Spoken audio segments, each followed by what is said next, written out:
자, 이제 진짜 수능도 얼마 안 남았고, 그렇죠? 지금 기말고사도 이제 한 달 반 정도 남았어요. 그지? 그래서 이번에는 좀 대비하는 기간이 길어가지고 아마 시험 범위가 중간보다는 좀 더 많을 것 같고, 아까 예상했듯이 봤을 때 이제 2023년도 수능 6월, 9월, 그 다음에 뭐 2022년도 수능이 들어갈 수도 있고, 진짜 아까 얘기한 대로 올해 수능이 들어갈 수도 있고 그런 상황이니까, 일단 기본적으로 우리가 일단 한 번은 다 나갔던 지문이죠. 2023년도나 22년도 지문들 같은 경우는. 그래서 얘네들 한 번 더 살펴보고, 수능을 치고 나면은 수능도 우리가 같이 한번 풀어보고 살펴보는, 알겠죠? 그런 시간을 가져보도록 합시다. 알겠죠? 네. 자, 그러면 오늘은 바로 2023년도, 정확하게 2024학년도죠. 그쵸? 4학년도 이제 수능에 제시되었던 지문부터 한번 살펴볼 건데, 첫 번째 지문은 바로 사회문화 쪽에 있는 경마식 보도에 대한 지문입니다. 알겠습니까? 이거는 사실 뭐 경제 지문이라는 것처럼 계산을 하고 할 필요가 없기 때문에, 솔직히 이제 각각의 보도법상 특징이나 요것만 잘 파악을 해놓으면은 이제 실제 사례를 제시했을 때 그 사례에 이 방송이 법을 어겼느냐 안 어겼느냐 요거 판단하는 정도의 문제가 나올 수 있거든요. 알겠죠? 그래서 그런 걸 유념하면서 같이 보도록 합시다. 자, 먼저 봅시다. 경마식 보도는, 그쵸? 바로 뭐다? 경마 중계를 하듯 바로 뭐다? 지지율 변화나 득표율 예측 등을 집중 보도하는 선거 방송의 한 방식이다 라는 거죠. 알겠죠? 자, 그래서 경마식 보도는 선거일이 가까울수록 증가한다는 특징이 있다는 거죠. 당연하죠. 왜? 바로 선거일이 다가오면 다가올수록 사람들의 관심도도 높아질 거고, 그렇죠? 어떤 후보가 더 우세한지, 좀 더 열세인지, 실제로 이제 우리가 어떤 정당을 무조건 지지하는 강성파들 같은 경우는 솔직한 말로 얘기를 하면은 실제 비율이 얼마 안 돼요. 생각보다. 알겠습니까? 그런데 이제 대부분의 그런 여론이나 이런 것들은 그런 강성파들에 의해 가지고 진행이 되다 보니까 그 사람들의 목소리가 커 보이는 거지, 실제로 비율은 얼마 안 돼요.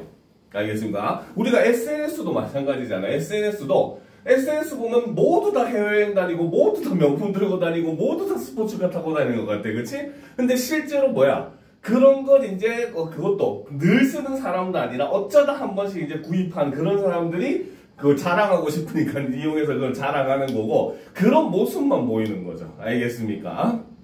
그래서 아까 컴퓨터 얘기했듯이 일반적인 사람들은 대부분 뭐 5060이나 평균적인 스펙은 거의 한 95%가 쓰고, 나머지 이제 4~5% 정도 되는 애들이 고사양 컴퓨터를 사가지고 자랑을 하는. 그러니까 근데 그 자랑하는 애들만 보이니까 다 그런 거 쓰는 것 같은 느낌, 그죠? 그래서 실제로 이제 이런 경마식 보도 같은 게 중요하게 작용을 하는 이유가, 방금도 얘기했듯이 그렇게 강성파들은 얼마 안 돼요. 사실 이제 대부분 사람들은 중도파거든요. 알겠죠? 중도파는 뭐 여론이라든지 혹은 후보자들이 내세우는 공약이라든지 이런 거에 따라서 언제든지 다른 정당을 찍을 수 있는 사람이기 때문에, 모든 정당에서는 어떻게 보면 제일 중요한 집중 타겟으로서 이런 그런 중도파들을 우선적으로 자기네들 쪽으로 병합하려는 노력들을 많이 하고, 그러한 하나의 요소 중에 사용되는 게 바로 이 경마식 보도라는 겁니다. 알겠죠? 자, 그래서 이 경마식 보도는 새롭고 재미있는 정보를 원하는 시청자들의 요구에 부응하고, 방송사로서도 매일 새로운 뉴스를 제공하는 방편이 될 수 있기 때문에 이것이 이렇게 증가를 한다 라고 볼 수 있다는 거죠. 바로 이렇게 증가하는 이유라고 볼 수 있는 겁니다. 알겠습니까? 자, 경마식 보도는 선거와 정치에 무관심한 유권자들의 선거 참여, 정치 참여를 독려하는 장점이 있다. 자, 바로 경마식 보도의 장점은 바로 뭐다? 유권자들을 바로 뭐다? 선거에 참여시키는 그런 장점이 있다는 거죠. 하지만 흥미를 돋우는 데 치중하는 경마식 보도는 선거의 주요 의제를 도외시하고 경쟁 결과에 초점을 맞춰 선거의 공정성을 저해할 수도 있다라고 하는 거는 단점이 된다는 거죠. 그쵸? 자, 그러면 이제 바로 이 첫 번째 문단에서 제시한 건 바로 뭐다? 경마식 보도의 개념, 특징, 그리고 장단점. 요거를 요 첫 번째 문단에서 제시를 해줬다라고 볼 수 있다는 거죠. 알겠습니까? 어쨌든 우리는 지금 국어를 하는 거기 때문에 이렇게 구조를 묻는 문제도 나올 수 있으니까 이런 것도 다 파악을 하면서 넘어가야 돼요. 알겠죠? 자, 그럼 이제 조금 올려놓고 보도록 합시다. 자, 그래서 이런 경마식 보도의 문제점을 줄이려는 조치들이 있다는 거죠. 자, 그 중에 첫 번째, 바로 공직선거법. 이라고 하는 법의 규정에 따르면은 바로 뭐다? 당선인을 예상케 하는 여론조사를 실시하는 것은 언제든지 가능하다는 거야. 알겠습니까? 하지만 바로 뭐다? 그 결과의 보도는 선거 6일 전부터 투표 마감 시각까지는 결과 보도가 금지가 된다는 거죠. 알겠습니까? 자, 그럼 이제 요걸 우리가 정리를 해봐야 되겠지. 그치? 자, 그래서 바로 경마식 보도의 문제점을 줄이기 위한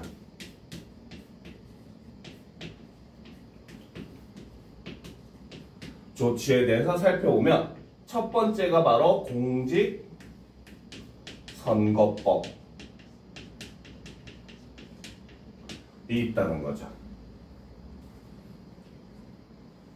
그죠?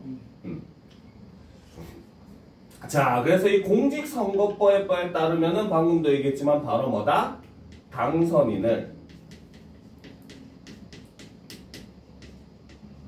예상케 하는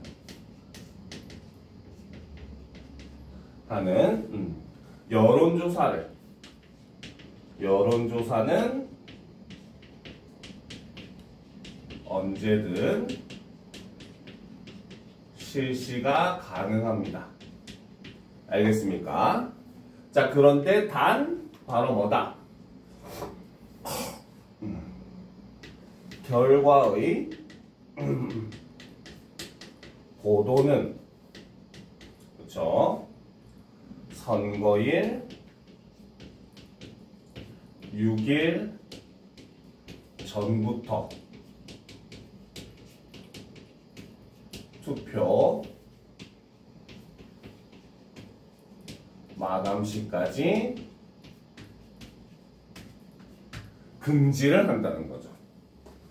알겠습니까? 사람의 심리 중에 그런 게 있어요. 기왕이면은 뭡니까? 당선되는 사람을 뽑고 싶어하는 사람도 굉장히 많아요. 그렇죠? 물론 몇몇 사람들은 뭡니까? 진짜 이 사람들의 공약이 실현 가능성이 있는지, 그리고 우리 사회에 진짜 도움이 되는지, 그냥 포퓰리즘식 공약은 아닌지 이런 걸 판단하기도 하지만, 실제로 또 많은 사람들 중에는 기왕이면은 이기는 편, 우리 편 이런 개념들이 많습니다. 알겠죠? 그러니까 기왕이면 좀 유리한 사람을 찍으려고 하는 그런 경향들이 많이 있다 보니까 이렇게 당선인을 예상케 하는 보도가 선거 직전까지 계속 나오게 되면은 사람들이 그 여론에 휘둘려 가지고 뭡니까? 자신의 의사나 이런 것과 상관없이 승리할 것 같은 사람을 찍게 되고, 그러면 오히려 그런 사람한테 표가 몰려버리는 공정하지 못한 선거가 일어날 수 있다는 거죠. 그래서 공직선거법에서는 기본적으로 바로 뭐다? 결과 보도는 선거일 6일 전부터 투표 마감시까지 금지를 한다는 게 핵심적인 요소가 된다는 거죠. 알겠습니까? 자, 이러한 규정이 국민의 알 권리와 언론의 자유를 침해하는지에 대해 헌법재판소는 신뢰할 수 있는 여론조사 결과라 하더라도 선거일에 임박해 보도하면 선거에 영향을 끼칠 수 있다며 합헌 결정을 내렸다. 공직선거법에 근거를 둔 선거방송심의에 관한 특별 규정, 두 번째 법이 바로 요거죠. 법이라고 하기보다는 이거는 방송국 내 규정이 되는 거죠. 알겠습니까? 자, 그래서 선거방송심의에 관한 특별 규정은 유권자에게 영향을 줄 수 있는 사실의 왜곡 보도를 금지하고, 자, 첫 번째는 유권자에게 영향을 줄 수 있는 사실의 왜곡 보도를 금지하죠. 당연하죠. 그렇죠? 이건 거짓말이니까. 그지? 그리고 여론조사 결과가 오차 범위 내에 있을 때 이를 밝히지 않은 채로 서열이나 우열을 나타내는 보도도 금지하고 있습니다. 알겠습니까? 그러니까 이제 뭡니까? 오차 범위 내에서 뭐 조금 앞선다. 오차 범위 내에서 뭐 몇 프로 안에서 뭐 조금 뒤처지고 있다. 이런 식의 보도는 가능하지만 그 오차 범위를 밝히지 않고 그냥 누가 우위다. 누가 지금 딸리고 있다. 이런 식의 보도는 금지라는 거죠. 알겠죠? 왜? 실제로 여론조사라고 하는 거는 이게 솔직히 말하면 굉장히 큰 함정이 있는 겁니다. 알겠습니까?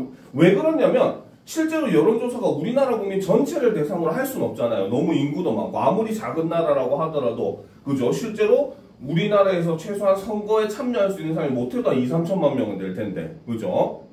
그렇기 때문에 그런 사람들을 다 조사를 할 수가 없는 거야. 그러니까 당연히 표본이라는 걸 설정을 하게 됩니다. 근데 이 표본의 설정 과정에서 일부러 자신들한테 유리한 결과를 얻게 하기 위해서 특히나 우리나라 같은 경우는 지역색이 강하잖아요. 어떤 지역에 가면은 뭐 민주당이 굉장히 강세를 보이고 어떤 지역 가면 국민의힘이 강세를 보이고 이런 모습 보이잖아. 그렇지? 그러니까 어느 지역을 가지고 조사하느냐에 따라서 결과는 천차만별로 나타나거든요. 알겠죠? 그러니까 일부러 자기네들 유리하게 하기 위해서 그렇게 조사를 할 수도 있는 겁니다. 알겠습니까? 그렇기 때문에 이런 그 여론조사라고 하는 건 굉장히 큰 함정이 존재를 해요. 알겠죠? 거기다가 이제 실제로 방금도 얘기했듯이 여론조사라고 하는 거는 우리 국민 전체의 의견을 대표할 수는 없어요. 그래도 이제 최대한 대표하게 하기 위해서 다양한 계층, 다양한 지역, 다양한 연령대의 사람들을 그 표본에 넣어가지고 조사를 하긴 하지만 이게 정확하게 우리 국민 모두의 의사를 반영한다고 얘기할 수는 없거든요. 그래서 항상 오차범위라고 하는 게 존재를 합니다. 알겠습니까? 그래서 그 오차범위 내에 있을 때는 사실상 이거는 의미가 없는 거예요. 알겠죠? 만약에 예를 들어서 오차범위가 5% 정도 된다. 플러스 마이너스 5%다. 이렇게 얘기하잖아요. 그렇죠? 근데 이제 A라고 하는 당이 뭐 지지율이 40%고 B라는 당이 36%다. 그러면 요 두 당의 차이, 지지율 차이는 없다고 봐야 되는 게 더 맞는 거예요. 알겠죠? 그렇기 때문에 자, 두 번째 이제 바로 선거방송 심의에 관한 특별 규정에서는 오차범위 내에 있을 때는 이걸 반드시 밝혀야 된다는 겁니다. 알겠습니까? 자, 그래서 이제 두 번째를 정리를 하면은, 그쵸, 바로, 선거방송 심의에 관한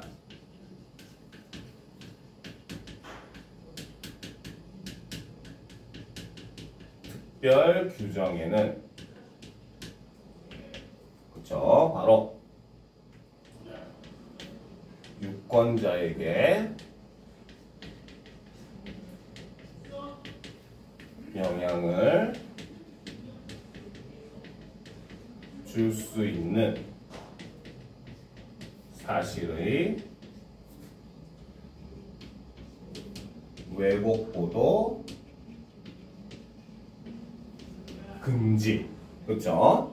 거기에 플러스, 그렇죠? 바로 뭐다? 여론조사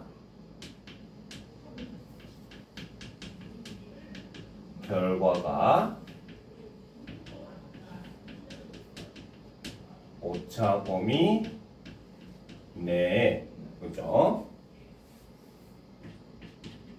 있을 때 이를 밝히지 않고, 그죠? 서열 우위를 나타내는 보도를 금지한다는 거죠. 알겠습니까? 자, 그 다음 이제 세 번째 마지막이죠. 그 다음 선거 여론조사 보도 준칙은, 그렇지? 자, 표본 오차를 감안하여 여론조사 결과를 정확하게 보도하도록 요구를 한다는 거죠. 그래서 이 경우도 표본 오차나 이런 것까지 다 밝히도록 요구를 하는 겁니다. 알겠습니까? 그리고 지지율 차이가 오차 범위 내에 있을 때 경합이라는 표현은 무방하지만 서열화하거나 오차 범위 내에서 앞섰다라는 표현처럼 우열을 나타내어 보도할 수가 없다라는 거죠. 알겠습니까? 그러면 바로 뭐다?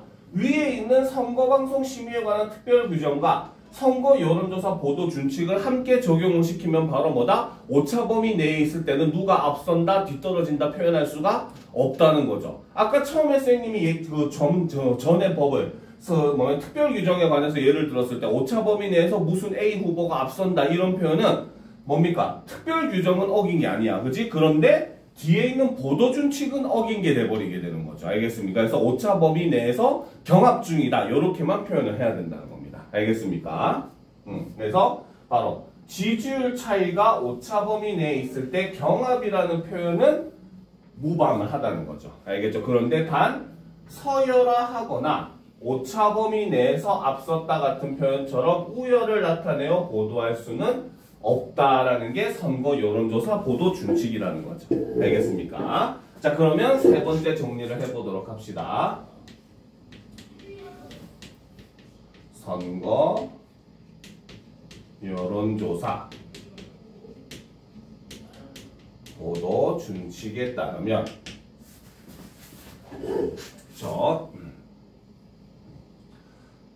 자, 표본 오차를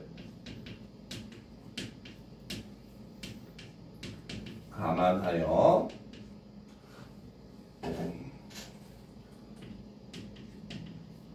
여론조사 결과를 정확히 보도를 해야 되고, 그쵸? 그 다음 여기에 플러스 바로 뭐다? 자, 오차 범위 내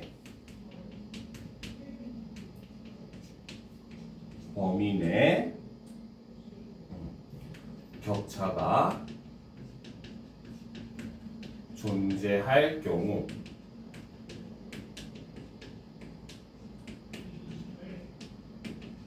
경합으로 표현을 한다는 거죠. 그렇기 때문에 이 경우는 바로 뭐다? 그렇죠? 서열화라거나, 그렇죠? 그 다음에 우열을 나타내는 표현은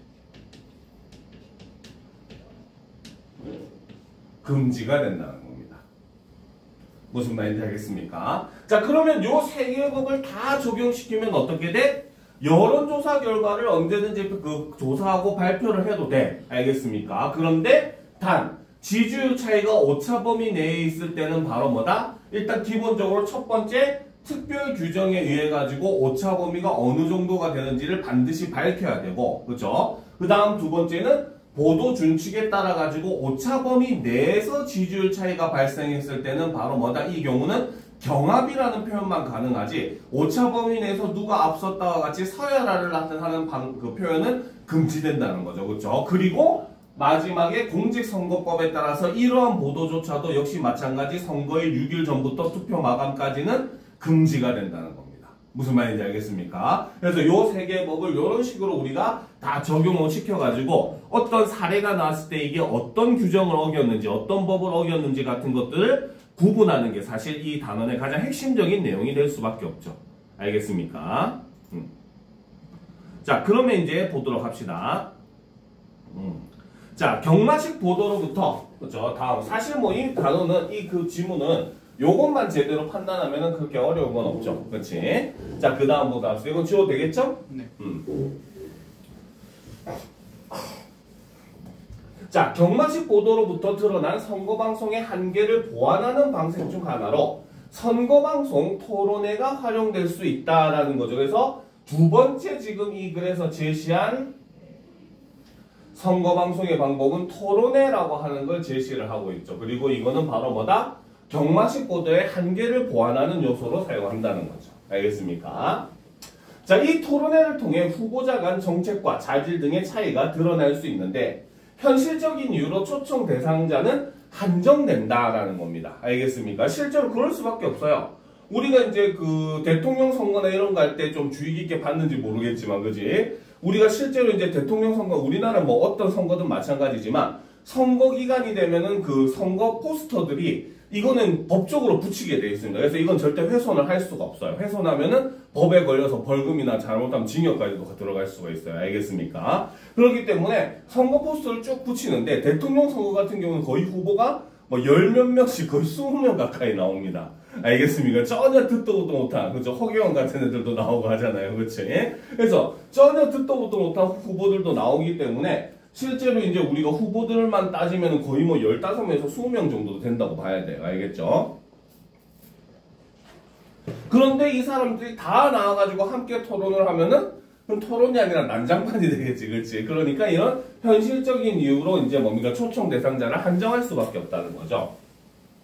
자, 그 중에서 이제 여기서 역시 첫 번째, 공직선거법의 선거방송 토론의 규정은 바로 뭐다?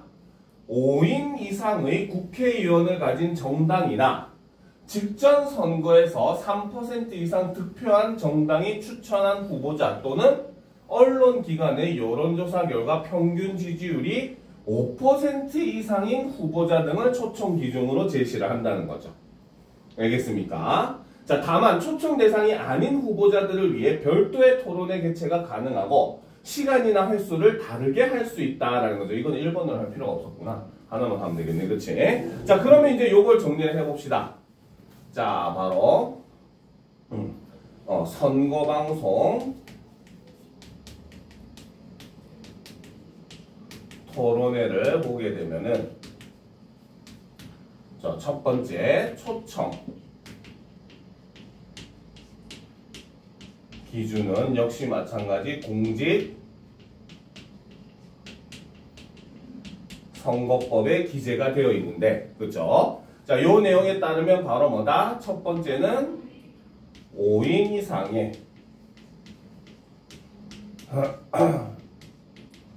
국회의원을 가진 정당, 그렇죠? 다음 두 번째는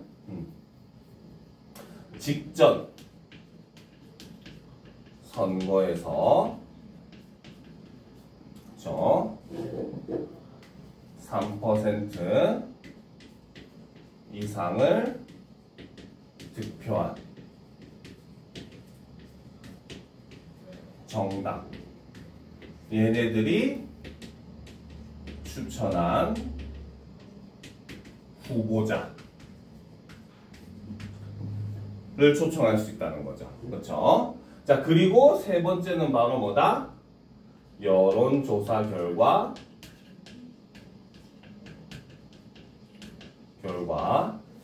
평균 지지율이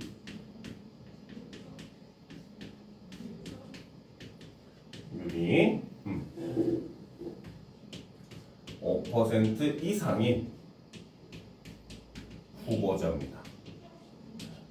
실제로 5% 지지율 받기 되게 힘들어요. 거의 우리나라 같은 경우는 1번, 2번 정당을 제외하고 나머지 정당들은 진짜 많아야 10%예요. 10% 얻기도 힘들어요. 알겠죠? 그리고 뒤로 갈수록 아까 얘기했었던 전혀 듣도 보도 못한 후보들, 뭐 5번, 6번, 7번 이렇게 가는 후보들 같은 경우는 1%도 못 받는 경우가 많습니다. 알겠습니까? 그렇기 때문에 평균 지지율 5% 이상인 후보자들은 이제 뭡니까? 초청을 할 수 있는 대상이 된다는 거죠. 알겠습니까? 자, 그리고 이를 위한 보완책으로는 바로 뭐다? 그렇죠? 초청 대상이 아닌 후보자들을 위한 그렇죠? 별도 토론회 개최가 가능하다는 거죠. 그런데 이 경우는 어떻다? 바로 뭐다? 시간, 횟수를 다르게 하는 것이 가능하다는 거죠. 실제로 아무리 뭐 방송국이 그 선거 방송을 한다고 하더라도 방송국도 결국은 기업이거든요. 알겠죠? 그러다 보니까 아무래도 시청률이 잘 나오는 주요 후보들을 많이 초청하려고 할 거 아니야, 그지? 그래도 그 뭡니까 좀 공정성을 위해서 별도의 토론회를 개최해도 이제 그 비중을 낮춰도 상관은 없다는 거죠. 알겠습니까? 자, 이러한 규정이 선거운동의 기획운동 원칙을 침해하는지에 대해 헌법재판소는 위헌이 아니라고 결정했다는 거죠. 알겠죠? 그래서 다수 의견은 즉 이 말은 바로 뭐냐면 헌법재판소는 그 헌법재판소 대법관이 홀수로 구성이 돼요. 알겠습니까? 그래가지고 그 홀수로 구성을 해가지고 이 중에서 다수 의견이 사람이 찬성하는 것을 결과를 낸단 말이죠. 알겠죠? 그러니까 다수 의견이라고 하는 것은 일단 이 사람들의 내용이 반영이 돼서 바로 뭐다? 이런 선거방송이라고 하는 게 기획운동의 원칙을 어긴 게 아니라고 봤다는 거죠. 알겠죠? 그래서 이들의 의견을 보면 바로 뭐다? 방송토론회의 효율적 운영을 고려할 때 초청 대상 후보자 수가 너무 많으면 제한된 시간 안에 심층적인 토론이 이루어지기 어렵고 유권자들도 관심이 큰 후보자들의 정책 및 자질을 직접 비교하기 어렵다는 점을 지적하며 이 규정은 합리적 제한이라고 보았다는 거죠. 알겠죠? 근데 반면에 소수 의견, 즉 이거에 반대한, 즉 바로 뭐다? 소수 의견은 기획운동의 원칙을 침해한다라고 보는 대법관들의 입장이 되겠죠. 그래서 소수 의견은 바로 뭐다? 이 규정이 가장 효과적인 선거운동의 기회를 일부 후보자에 의해서 박탈하여, 여기서 말하는 일부 후보자는 지지율이 낮은 후보자들이 되겠죠. 그래서 박탈을 하여 유권자에게도 모든 후보자를 동시에 비교하지 못하게 하고 초청 대상 후보자 토론회에 참여한 후보자와 그렇지 못한 후보자를 차별적으로 인식하게 만든다고 지적을 했다는 거죠.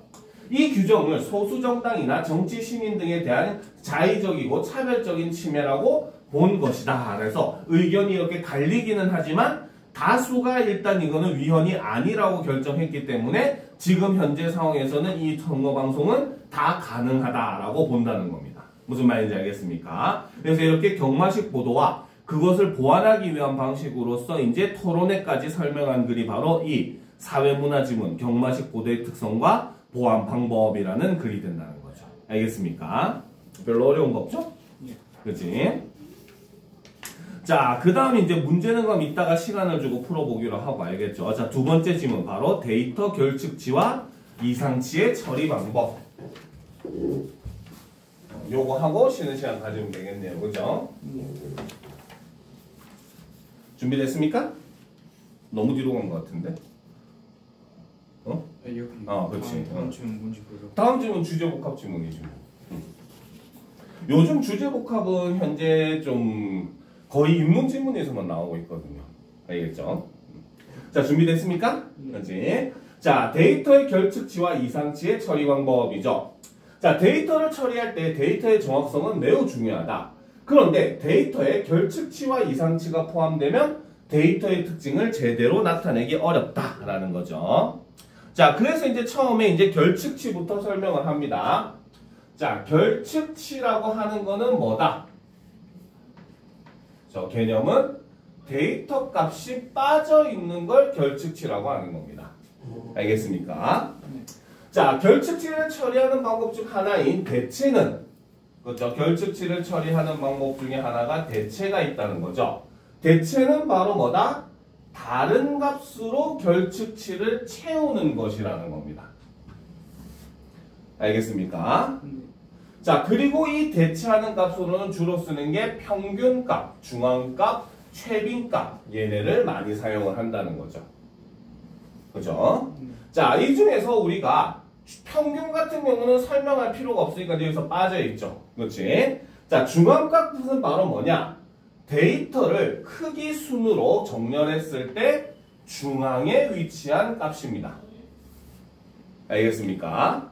자, 근데 이때 크기가 같은 값이 복수일 경우에도 순위를 매겨서 중앙값을 찾고 데이터의 개수가 짝수면 중앙에 있는 두 값의 평균이 중앙값이 된다는 거죠.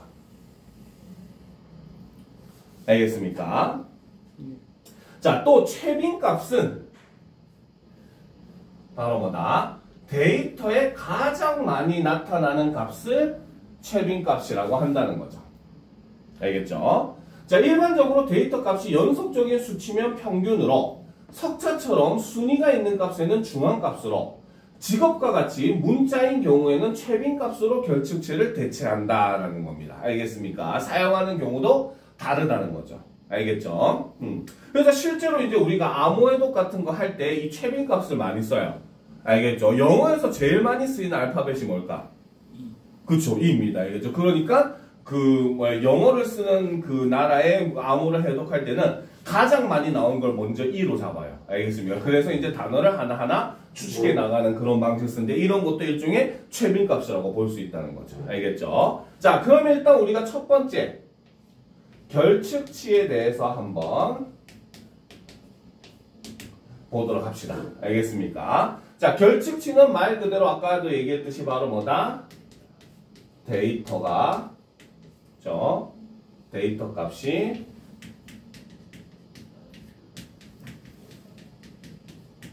빠져 있는 그것을 결측치라고 하고, 가장 대표적으로 대체 방식을 사용을 할 수 있다는 거죠. 알겠습니까? 자, 그래서 이제 이 대체 방식을 사용하는데, 이제 다른 값으로 결측치를 채우는 건데, 이 방식 중에 첫 번째 평균은 설명은 없었어요. 근데 우리는 평균을 알잖아. 평균이 뭡니까? 제일 값이 일정하게 나오는. 아니지. 데이터를 다 더한 다음에 데이터의 개수로 나누어서 평균값을 구하는 거잖아요. 우리 중학교 때 성적 산출 방식이죠. 그렇죠? 그게 평균. 그죠. 그게 평균인 겁니다. 알겠습니까? 그러니까 데이터 값을 다 더해서 몇 개를 더했는지 데이터 개수로 나누는 거, 그렇지? 이게 평균인 거죠. 그래서 이거는 알고 있는 개념이니까 설명을 안 해요. 근데 여기서 한 가지 알아둘 건 바로 뭐다? 평균은 어때? 데이터 값이 연속적인 수치일 때 사용을 한다는 겁니다. 알겠죠? 그래서 이거는 데이터 값이 연속적인 수치인 경우 사용을 한다는 거죠. 그렇죠? 자, 그 다음 두 번째. 두 번째는 이제 중앙값을 설명을 했어요. 자, 중앙값이라고 하는 것은 바로 뭐다? 바로 데이터를 크기 순으로, 그렇죠? 정렬했을 때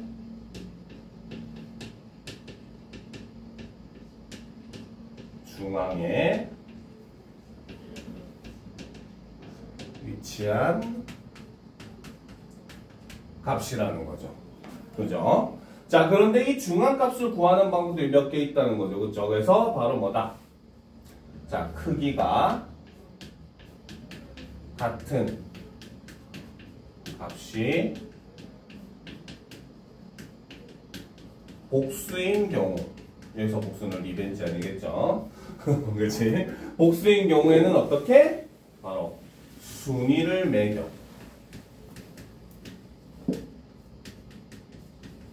매겨서 중앙값을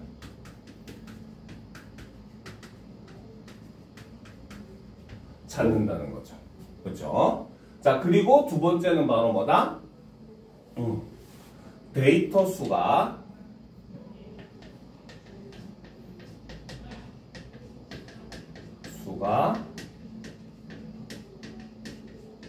짝수인 경우에는 어떻게 한다?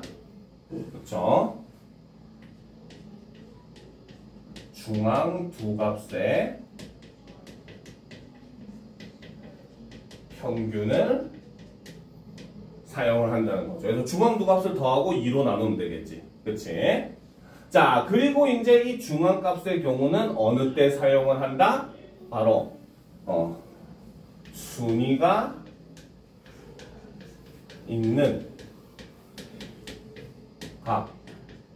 대표적으로 얘가 석차 같은, 등수 같은, 그치? 그래서 이렇게 순위가 있는 값에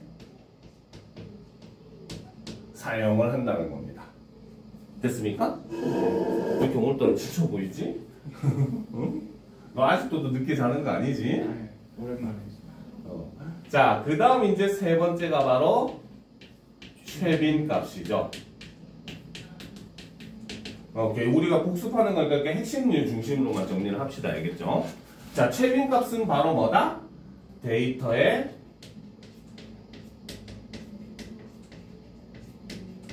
가장 많이 나타나는 값이죠. 그쵸? 그리고 이 경우는 바로 뭐다? 바로 데이터가 문자인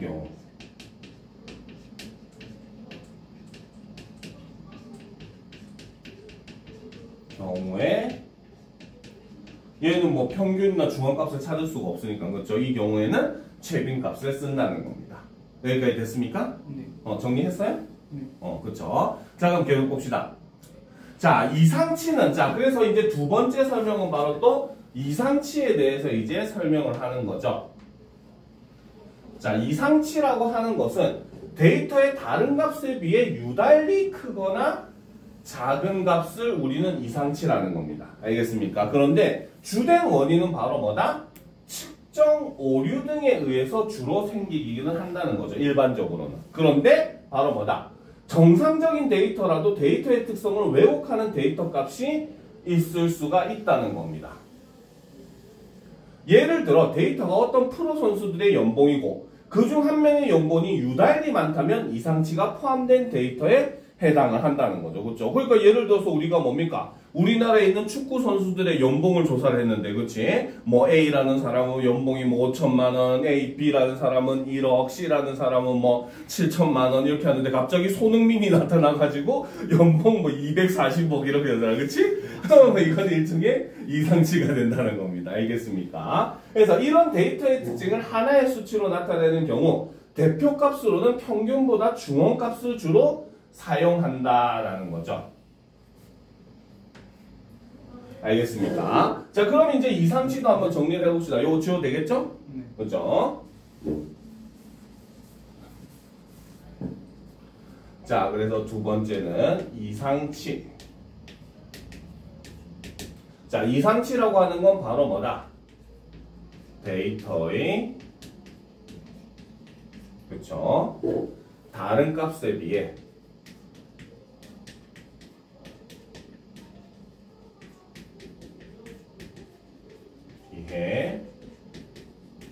유달리 크거나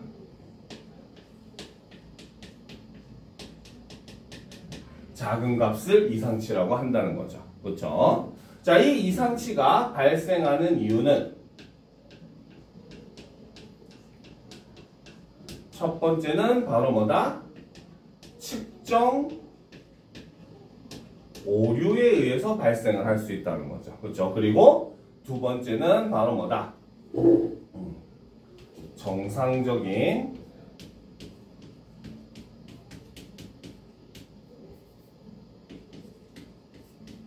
데이터라도 그렇죠? 데이터의 특성은 왜곡하는 값이 존재가 가능하다는 거죠. 알겠습니까? 네. 그렇기 때문에 이러한 이상치의 대표값은 바로 뭐다? 중앙값을 사용을 한다는 거죠. 알겠죠? 그러니까 이런 거 같은 건 우리가 굉장히 조심을 해야 돼요. 알겠습니까? 예전에도 비슷한 문제가 있기는 했었는데 뭐 데이터가 주어졌을 때 만약에 연봉 데이터가 주어졌다. 그치? 그랬을 때 이 데이터의 대표값을 뭐 고르시오라고 하면은 우리는 평균이 아니라 일반적으로 우리가 숫자 나오면 평균 구하려고 하는 게 사람들 습관이에요. 알겠죠? 근데 이럴 경우에는 평균이 아니라 뭘 봐야 된다? 중앙값을 봐야 된다는 겁니다. 무슨 말인지 알겠습니까? 자, 그러면 이제 마지막 문단을 한번 보도록 합시다. 자, 편명산에 있는 점들의 위치를 나타내는 데이터에서도 이상치를 발견할 수가 있다는 거죠. 시간이 너무 빠른데 우리가 설명하는 게. 자, 대부분의 점들이 가상의 직선 주위에 모여 있다면 이 직선은 데이터의 특징을 잘 나타낸다고 할 수 있다. 이 직선을 직선 L이라고 하자라는 거지. 그렇지? 그래서 직선 L이라고 하는 것은 바로 뭐다? 대부분의 점들이 가상의 직선 주위에 모여 있을 때 이 직선은 데이터의 특징을 잘 나타내고 이 직선을 우리는 직선 L이라고 한다는 거죠. 알겠습니까? 자, 그런데 직선 L로부터 멀리 떨어진 위치에도 몇 개의 점이 있다. 이 점들이 바로 이상치이다라는 거죠. 그래서 직선 L로부터 멀리 떨어져 있는 위치에도 몇 개의 점이 있는데 이거를 바로 뭐라고 한다? 이상치라고 한다는 겁니다. 알겠습니까? 그러니까 우리가 그래프로 보면 뭐다? 요게 그래프고 이게 직선 L이라고 했을 때 데이터들 일반적으로 요렇게 모여 있을 때는 그 점들을 대표하는 값인 요 직선이 직선 L로 볼 수 있다는 거야. 그치? 그런데 여기랑 멀리 떨어진 이런 데도 점이 있을 수 있다는 거죠. 그러면 요런 점들은 다 뭘로 취급한다? 이상치로 본다는 거죠. 알겠습니까? 자, 이상치를 포함하는 데이터에서 직선 L을 찾는다고 하자. 이때 사용할 수 있는 기법의 하나인 A 기법 이라고 하는 거는 바로 뭐다? 두 점을 무작위로 골라 정상치 집합으로 가정을 하는 거야. 이거는 얘가 정상치다라는 뜻이 아니에요. 알겠죠? 일단은 얘가 정상일 거다라고 가정을 한다는 겁니다. 알겠습니까? 그리고 이 두 점을 지나는 후보 직선을 그어 나머지 점들과 후보 직선 사이의 거리를 구한다는 거죠. 그리고 이 거리가 허용 범위 이내의 점들을 정상치 집합에 추가한다는 겁니다. 알겠죠? 그리고 이제 이 정상치 집합의 점의 개수가 미리 정해둔 기준, 즉 문턱값보다 많으면 후보 직선을 최종 후보에 넣는다는 거죠. 알겠습니까? 자, 반대로 점의 개수가 문턱값보다 적으면 후보 직선을 버린다는 거죠. 그렇죠? 그래서 만약 처음에 고른 점이 이상치이면 대부분의 점들은 해당 후보 직선과의 거리가 너무 멀어서 이 직선은 최종 후보군에서 제외된다는 거야. 그럼 예를 들어서 우리가 아까 요 두 개의 점이 이상치 값이라고 했잖아. 그렇지? 그럼 만약에 처음에 후보 직선을 이렇게 그었어. 그러면 대부분의 데이터가 전부 다 거리가 너무 먼 거야. 우리가 문턱값을 요 정도 기준으로 잡았으면. 그렇지? 그렇기 때문에 이 직선은 그러면 뭐다? 문턱값을 넘지 못하고 최종 후보군에 들 수가 없다는 거죠. 알겠습니까? 자, 그래서 계속 봅시다. 그래서 이 과정을 반복하여 최종 후보군을 구하고 최종 후보군에 포함된 직선 중에서 바로 뭐다? 정상치 집합의 데이터 개수가 최대인 직선을 직선 L로 선택을 한다는 거죠. 그렇기 때문에 이 기법은 이상치가 있어도 직선 L을 찾을 가능성이 매우 높다는 겁니다. 알겠습니까? 그래서 요거는 과정을 설명을 하고 있지만 솔직히 말하면은 막 이거는 과정을 우리가 살펴볼 필요는 없는 부분이에요. 알겠죠? 그냥 요런 방법으로 찾는다 정도만 알아두면은 뭐 공부하는데 크게 어렵지 않을 겁니다. 알겠죠? 세 번째 질문도 그러면 분석을 하고 쉬는 시간을 가질까? 네. 그게 낫겠죠? 그쵸? 자, 그러면 이제 바로 마지막 지문 오늘의. 그러면 남은 시간은 우리가 문제 풀고 질문하고 이제 풀이하는 시간을 가지도록 합시다. 알겠습니까? 자, 바로 노자의 그 도에 대한 이제 한비자의 견해를 봅시다. 준비됐죠? 자, 이거 봅시다. 자, 한비자는 중국 전국 시대의 한비자는 중국 전국 시대의 한비자가 제시한 사상이 담긴 저작이다. 그래서 한비자는 사람 이름이기도 하고 한비자라는 사람이 쓴 책 이름이기도 하다는 거죠. 그렇죠? 자, 여러 나라가 패권을 다투던 혼란기를 맞아 엄격한 법치를 통해 부국강명을 꾀한 한비자는, 자, 한비자의 핵심은 바로 여기 있죠. 한비자는 바로 뭐다? 바로 엄격한 법치를 통해 부국강명을 추구한 사람이 바로 한비자라는 거야. 그러면 우리는 여기서 한비자라는 사람은 어떤 사상? 법가 사상을 가지고 있었던 인물이다라고 볼 수 있다는 거죠. 알겠습니까? 자, 그렇기 때문에 이 한비자에게는 노자에 대한 해석을 통해 자신의 법칙 사상을 뒷받침했고 이러한 그 면모는 한비자의 해로, 유로 등에서 확인할 수 있다. 자, 노자에서 도는 만물 생성의 근원으로 묘사된다. 자, 노자에서 도는 에서 도라고 하는 거는 바로 뭐다? 만물 생성의 근원으로 묘사가 된다는 거죠. 그렇죠? 자, 그렇기 때문에 노자에서는 도를 천지 만물의 존재와 본질의 근거라고 본 한비자의 이해도 근데 이런 부분은 이와 다르지 않다는 겁니다. 알겠습니까? 그래서 이런 점은 바로 뭐다? 바로 노자와 한비자의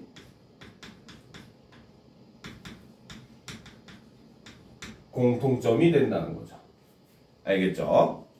자, 그는 자연과 인간 사회의 모든 현상은 도의 영향을 받지 않을 수 없다고 보고 인간 사회에 이른 도에 따라 제대로 행했는가의 여부에 따라 그 성패가 드러나는 것이라고 이해했다. 이런 점은 공통점이라고 볼 수 있다는 거죠. 알겠죠? 그래서 바로 자연과 인간 사회의 모든 현상은 도의 영향을 받지 않을 수 없다라고 보았고 인간 사회에 이른 도에 따라 제대로 행했는가의 여부에 따라 그 성패가 드러나는 것이라고 이해했다는 거죠. 그런데 이미 여기서 우리는 한 가지 힌트가 있었어요. 이미 앞에서 한비자는 뭘 추구했던 사람이었다?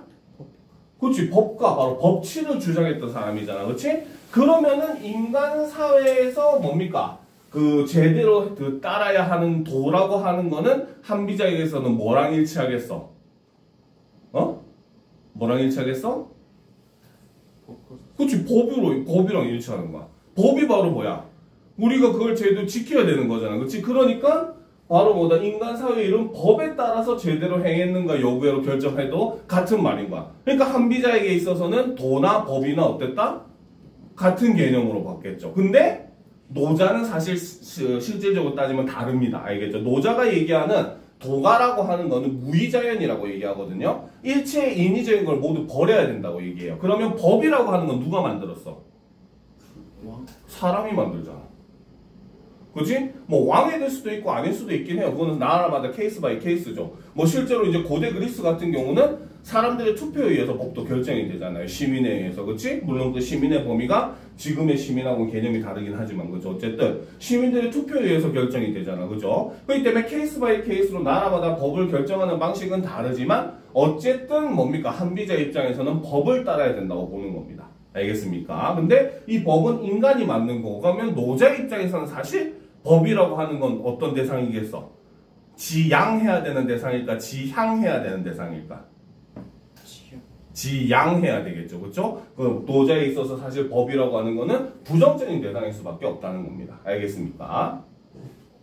자, 한비자는 노자에 제시된 영구불변하는 도의 향상성에 대해 도가 천지와 더불어 영원히 존재한다는 것을 의미하는 것이지 도가 모습과 이치를 일정하게 유지하는 것은 아니라고 이해했다. 이 점은 노자랑 이제 차이가 생기는 거죠. 알겠습니까? 자, 그러면 일단 우리가 이 부분은 정리를 하면서 한번 보도록 합시다.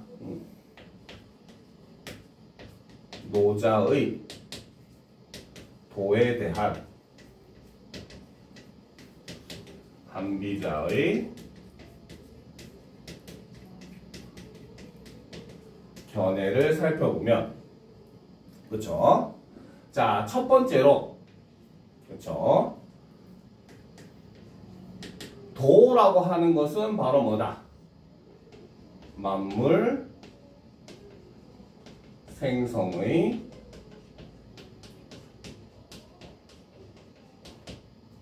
근원으로 본다는 거죠.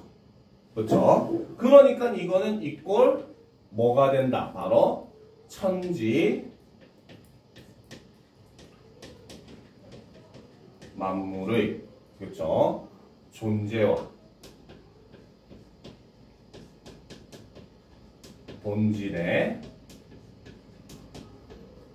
근거라고 본다는 겁니다.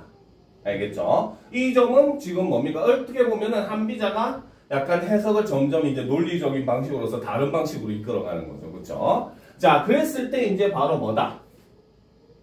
이 도라고 하는 것은 자연과 인간 사회의 모든 현상에 영향을 준다는 거죠. 그렇죠? 그리고 또 특히나 이제 인간 사회에서는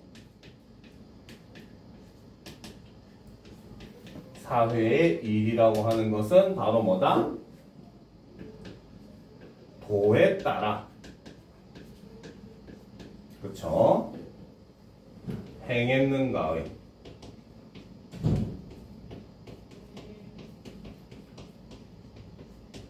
여부에 따라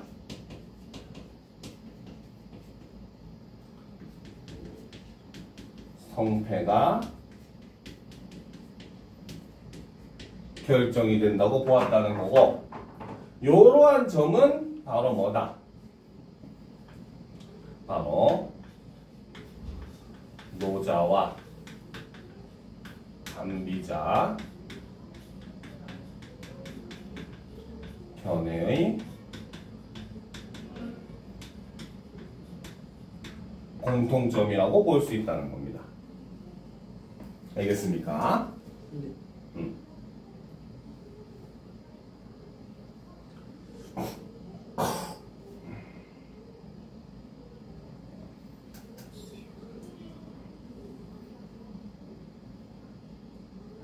됐습니까? 자, 그럼 계속 봅시다. 한비자는 노자에 제시된 영구불명하는 도의 항상성에 대해서, 그렇죠? 자, 그러면 두 번째, 이제부터 차이가 나는 점이죠. 도의, 그렇죠? 항상성. 자, 항상성이라고 하는 것은 바로 뭐다? 그렇죠? 도는, 그렇죠? 영구 불변하는 것이라는 겁니다. 알겠습니까? 쉽게 말하면 자연의 법칙이라는 거죠. 생명은 뭡니까? 탄생하고 성장한 다음에 결국 마지막에 어떻게 돼? 그렇죠. 이거는 원시 시대나 혹은 그전 백악기나 주락기나 지금이나 같아 달라. 그렇죠. 똑같아요. 다만 수형만 좀 달라졌을 뿐인 거지. 그렇지? 그렇기 때문에 노자에게 있어서 도라고 하는 자연의 섭리, 자연의 법칙이라고 하는 건 영구불변할 수밖에 없었다는 거죠. 그렇기 때문에 요거는 누구의 생각? 노자의 견해가 된다는 거죠. 알겠습니까? 그렇죠? 자, 그런데 이거에 대해서 한비자는 어떻게 생각을 했다? 한비자는, 그쵸? 그렇지? 도는 영원히 존재하는 건 맞다는 거야. 알겠죠? 하지만 뭐다? 모습과 형태가, 그쵸? 그렇지? 모습과 이치는 변화를 한다고 해석을 한다는 겁니다. 알겠습니까? 자, 그렇기 때문에 그리고 도는 형체가 없을 뿐 아니라 일정하게 고정되어 있지 않기 때문에 바로 뭐다? 때와 상황에 따라서 유연하게 변화를 한다는 거죠. 그래서 이치는 변화를 하는 거야. 그러니까 도라고 하는 것은 형체도 존재하지 않고, 그렇죠? 그 다음에 뭡니까? 고정되어 있지도 않다고 봤다는 거죠. 그렇기 때문에 바로 뭐다? 그렇죠? 상황에 따라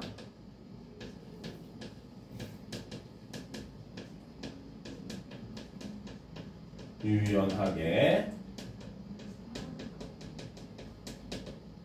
변화를 한다고 본다는 거죠. 알겠죠? 왜?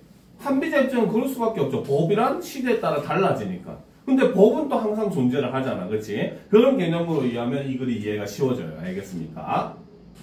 자, 그래서 도가 가변성을 가지고 있어야 도가 일정한 곳에만 있지 않게 되고 그래야만 도가 모든 사물의 존재와 본질의 근거가 될 수 있다고 파악한 것이다.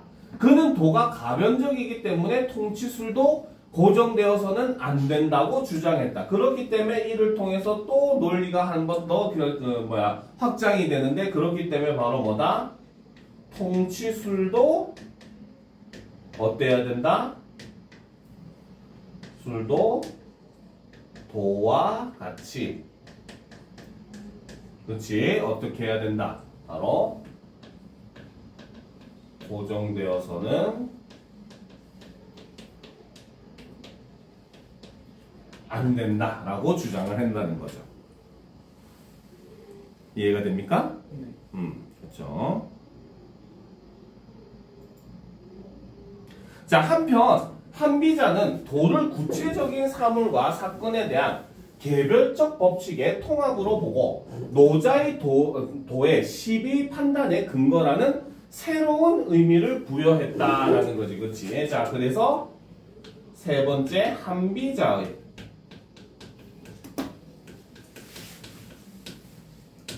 도는 추가적으로 뭐가 된다? 바로 구체적인 사물과 사물 사건에 내재한 개별 법칙의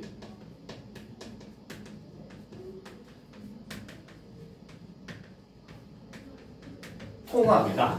이렇게 봤다는 거죠. 알겠습니까? 네. 그렇기 때문에 한비자는 이 도라고 하는 것을 바로 뭐다? 시비 판단의 근거, 즉 말 그대로 법이 돼버리죠. 그렇죠? 이걸로 봤다는 거죠. 그래서 항상 존재하는 도는 개별 법칙을 포괄하기 때문에 다양한 개별 사건의 시비를 판단하는 기준이 될 수 있고 이러한 도의 근거에서 입법해야 다양한 사건을 판단할 수 있다고 본 것이다.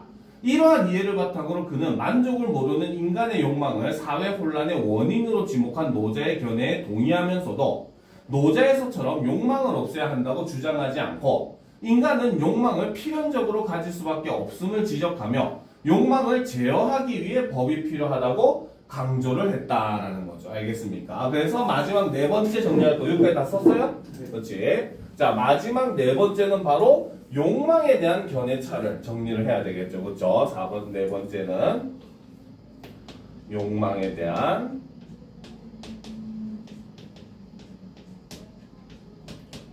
견해를 보게 되면 이거에 대해서 노자는 어떻게 보았다? 그렇죠? 바로 노자는 사회 혼란의 원인, 바로 춘추 전국시대의 원인이 바로 인간의 욕망에 의해서 나타났다는 겁니다. 알겠습니까? 네. 그렇죠? 자, 그런데 이 점은 이제 바로 뭐다? 원인이기 때문에 어떻게 해야 된다? 욕망을.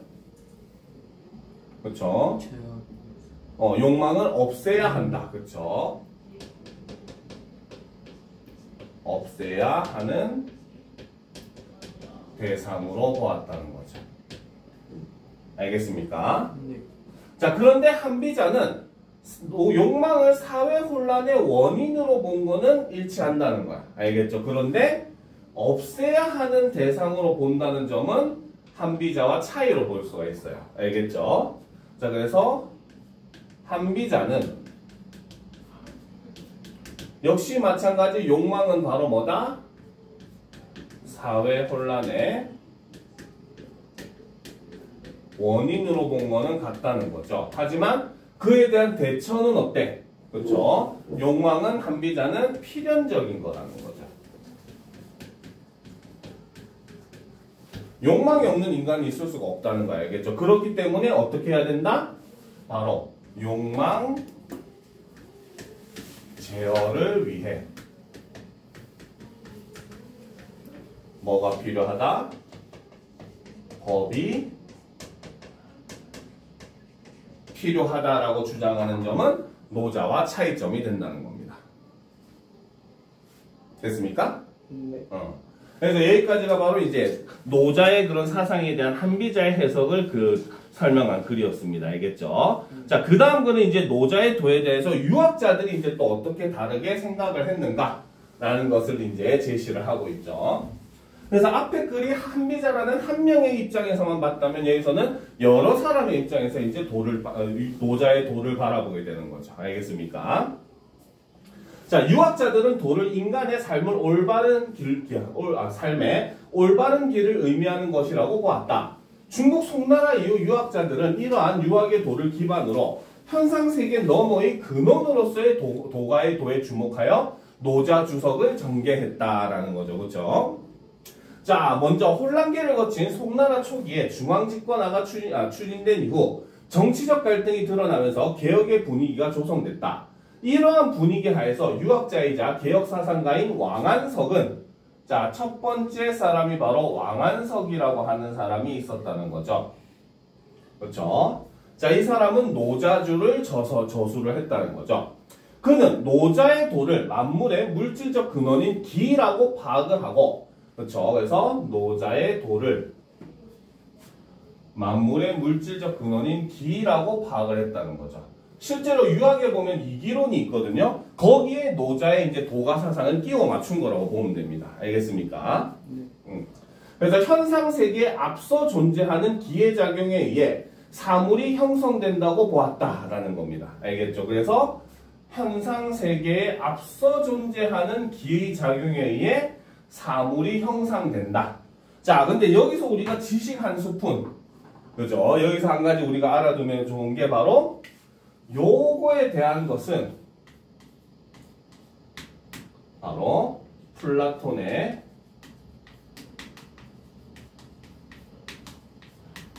이데아론하고 함께 알아두면은 굉장히 도움이 됩니다.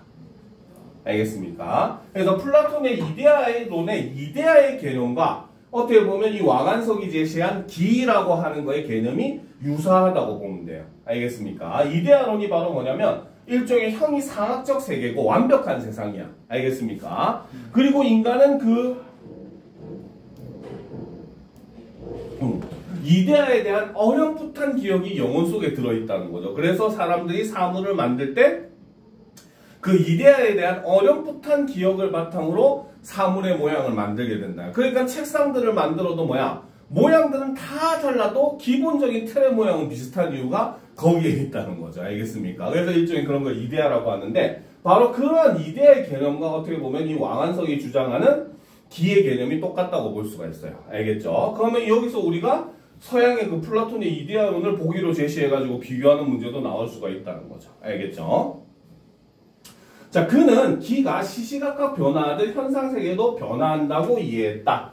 자, 왕안석의 특징은 바로 뭐다? 기라고 하는 건 시시각각 변화하듯 현상세계도 변화한다고 봤다는 거죠. 근데 앞에서 노자에는 도라고 하는 건 뭐라고 했어? 영원? 불변하다고 얘기했잖아. 그치? 그래서 왕안석이 생각한 기와 뭡니까? 그 노자의 도는 이런 점에서 좀 다른 점이 된다는 거죠. 그쵸? 자, 인위적인 것을 제거해야만 도가 드러나고 인간 사회가 안정된다는 노자를 비판한 그는 자연과 달리 인간 사회의 안정을 위해서는 제도와 규범의 제정과 같은 인간의 적극적인 개입이 필요하다고 주장을 했다는 거죠.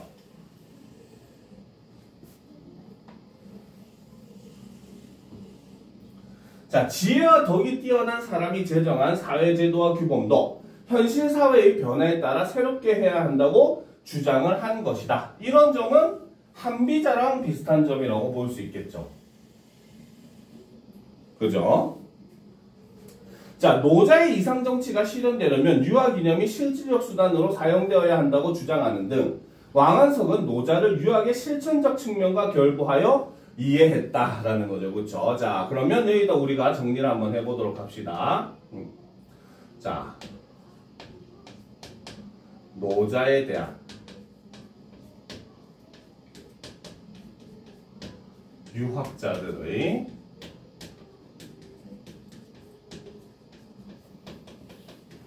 해석을 보게 되면 첫 번째 유학자로서 왕안석을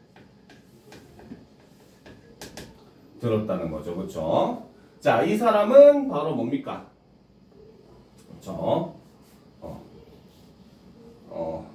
노자주라고 하는 걸 저수를 할 사람이라는 거죠.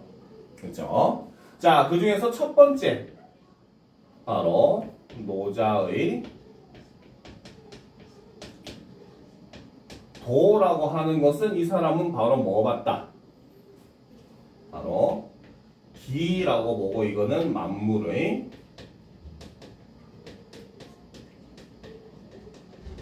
근원으로 파악을 했다는 거죠. 그죠? 자, 그렇기 때문에 이 기라고 하는 거는 바로 뭐다? 이 기라고 하는 거는 기는 현상 세계에 앞서 존재를 하는 것이고 바로 이 기의 작용에 의해서 바로 뭐다?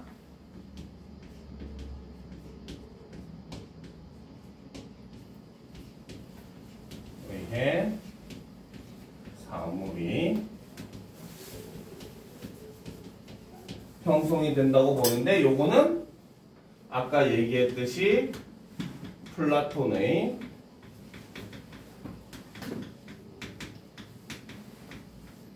이데아와 공통점이라고 볼 수 있어요. 근데 요 점은 바로 뭐다? 오히려 이데아와 차이점이라고 볼 수가 있어요.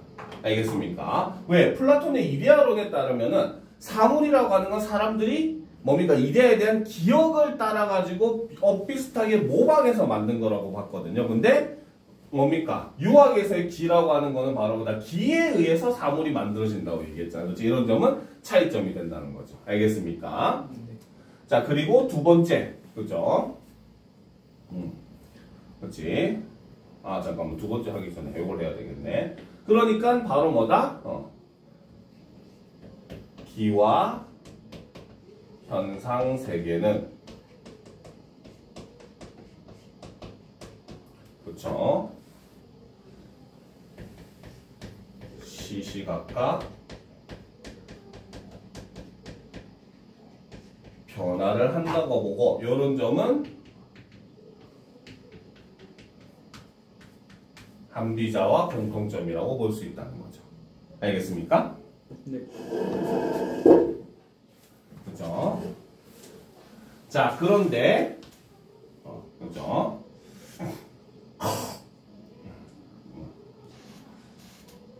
자, 자연이라고 하는 것은 그죠? 바로 뭐다? 그렇지? 인위적인 것이 없는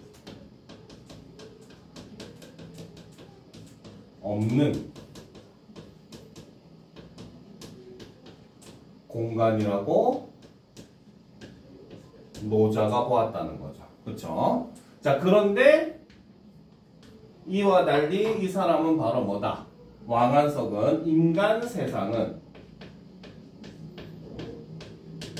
어떻더라?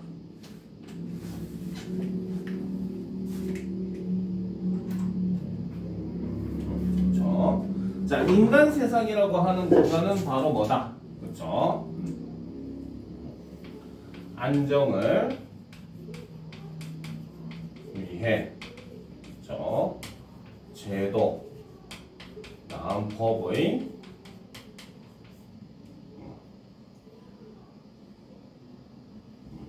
법 등 그렇죠? 인간의 적극적 개입이 필요하다고 봤다는 거죠. 이러한 점도 역시 마찬가지 누구랑 같다? 한비자랑 같다고 볼 수가 있어요. 그렇죠. 한비자도 법과 사상이었잖아요. 그렇지? 그래서 법은 반드시 필요하다고 봤다는 겁니다. 무슨 말인지 알겠습니까? 그렇기 때문에 지혜와 덕이 뛰어난 사람이 제정한 사회제도 규범도 현실 사회의 변화에 따라 새롭게 해야 한다고 주장하는 점도 역시 마찬가지 한비자랑 공통점이라고 볼 수가 있다는 거죠. 알겠죠? 그래서 지혜와 덕이 뛰어난. 근데 이 지혜와 덕이 뛰어난 사람이 누구겠어? 누구? 어? 아니 왕이죠. 아. 법을 왕이 이때 당시 왕이 만들었잖아, 그렇지? 네. 그렇죠. 그래서 사람이 제정한 그렇죠. 제도, 규범도 어떻게 해야 된다? 현실 사회의 변화에 따라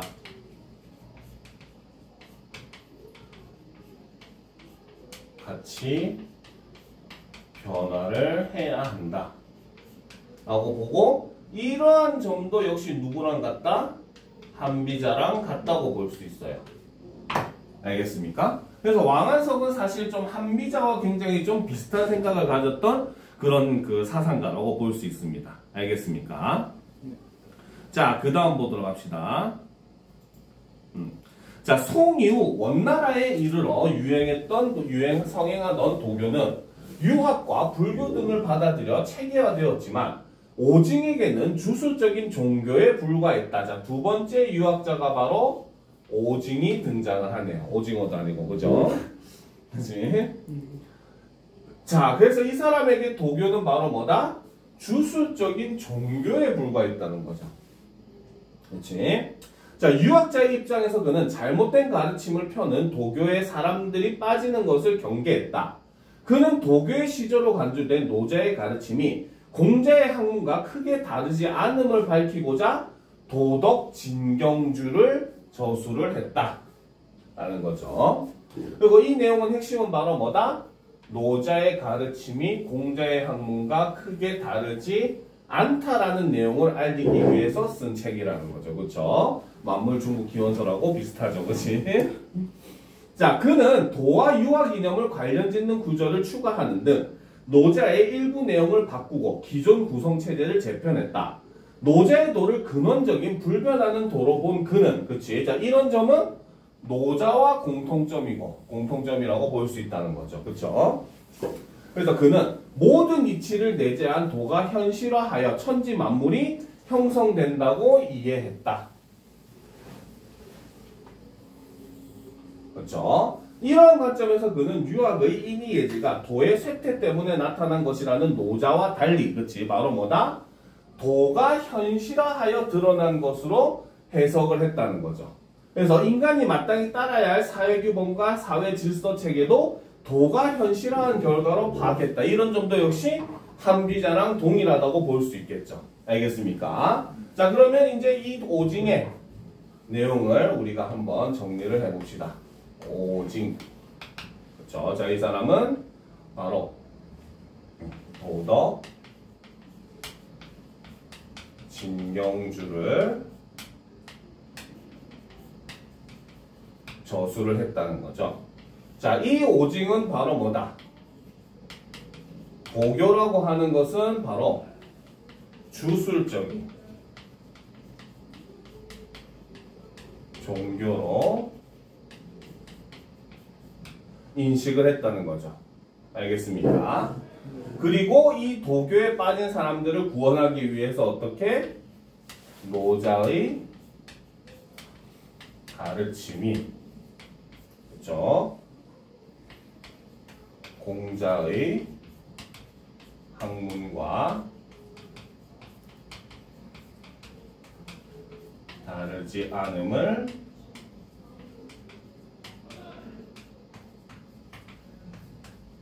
밝히려 했다는 거죠.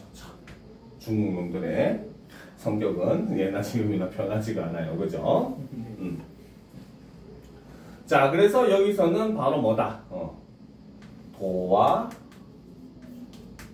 유학 이념을 관련 짓는 구절을 추가하고, 그렇죠? 그 다음에 기존 구성을 개편하는 방식을 사용했다는 거죠. 이 정도면 사기죠. 그치? 됐습니까? 네. 자, 그래서 이제 이 오징에게 있어서 도라고 하는 것은 바로 뭐다? 근원적인 불변하는 도라는 거죠. 적인 불변하는 것이라고 봤다는 거죠. 그러면 이런 점은 누구랑 같다?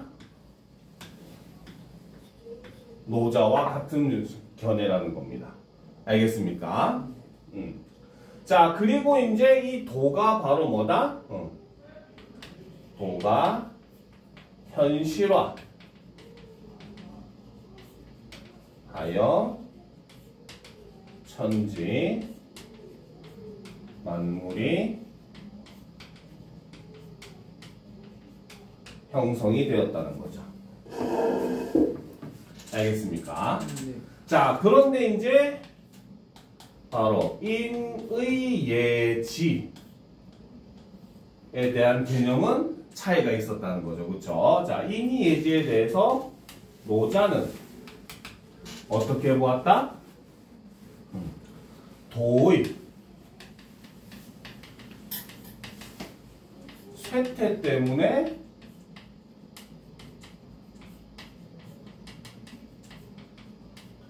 나타난 것이라고 보았다는 거죠. 그렇죠? 네. 하지만 이와 반대로 오징은 정말 볼 때마다 오징어가 생각나죠. 그렇죠? 그렇지? 바로 인의 예지는 바로 뭐다? 도가 현실화하여 드러난 것이다. 즉 도가 진짜 모든 만물, 세상 만물에 다 깃들어 있다면은 인의 예지에도 도가 있다라고 본다는 거죠. 알겠습니까? 네. 그렇죠? 자, 그리고 이렇기 때문에 바로 뭐다? 사회 규범. 그 다음에 질서 체계. 체계도 도가 현실화한 것이다 라고 보았고, 요런 점은 누구랑 공통점? 바로 한비자와 공통점이라고 볼 수 있다는 거죠. 알겠습니까? 네. 자, 그 다음 이제 마지막 문단을 봅시다. 자, 원이 쇠퇴하고, 그쵸? 명나라가 들어선 이후 유학과 도가 등 여러 사상이 합류하는 사조가 무르익는 가운데 유학자인 설에는 세 번째 유학자로서 설해라고 하는 사람이 나타나고 있죠. 자, 설해는 자신의 학문적 소신에 따라 노자를 주석한 노자 집회를 저수를 했다는 거죠. 그는 공자도 존중했던 스승이 노자이므로 노자 사상에 대한 오해를 불식해야 한다고 보았다. 그는 기존의 주석서가 노자의 진정한 의미를 제대로 밝히지 못했기 때문에 유학자들이 노자 사상을 이단으로 치부했다고 파악한 것이다. 다양한 경전을 인용하여 노자를 해석하면서 그는 도를 인간의 도덕 본성과 그것의 근거인 천명으로 이해를 했다는 거죠. 이 사람은 도라고 하는 것은 인간의 도덕 본성이고, 그리고 그것의 근거는 바로 천명, 하늘이다라고 이해를 했다는 거죠. 그래서 본성과 천명의 이치를 탐구한다는 점에서 노자 사상과 유학이 다르지 않다고 보았다라는 거죠. 그렇죠? 역시 짱깨죠. 그치? 그치? 자, 또한 그는 노자에서 인의 등을 비판한 것은 도덕을 근본으로 삼게 하기 위한 충고다 라고 파악을 했다는 거죠. 그래서 노자의 생각을 인정을 하지만 해석을 다른 방향으로 하는 거지. 그치? 자, 그래서 세 번째 바로 설해라고 하는 사람이 나오는데, 그렇죠? 이 사람이 쓴 책이 바로 노자 집회를 저수를 했다는 거죠. 알겠습니까? 네. 자, 그래서 이 설해에 따르면 바로 뭐다? 기존의 노자 주석서들은 어떤 것이다? 바로 그렇죠? 노자의 진정한 의미를 밝힌 것이 아니라고 봤다는 거죠. 알겠습니까? 네. 자, 그래서 이 사람은 바로 뭐다? 공자도 존경한 스승이 노자였다는 겁니다. 그렇죠? 그러니까 당연히 공자도 노자의 영향을 받았다는 거지. 그렇지? 그러니까 어때? 바로 뭐다? 그렇죠? 그래서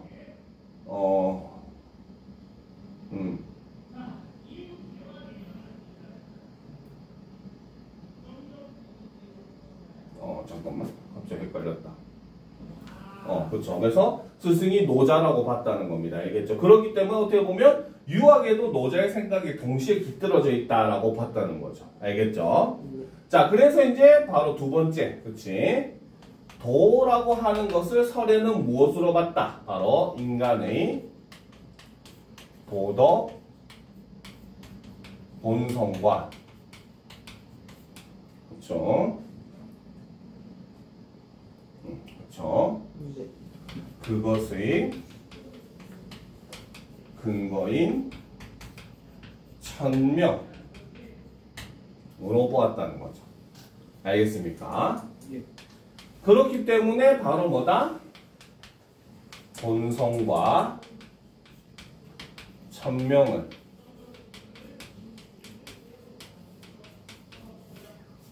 연구한다는 점에서 유학과 도교는 같은 것이다 라고 봤다는 거죠. 뭐 도교라고 하지 말고 여기 나와 있는 대로 노자 사상이라고 보도록 합시다. 그렇죠? 자, 그리고 이제 세 번째, 노자가 인의를 비판한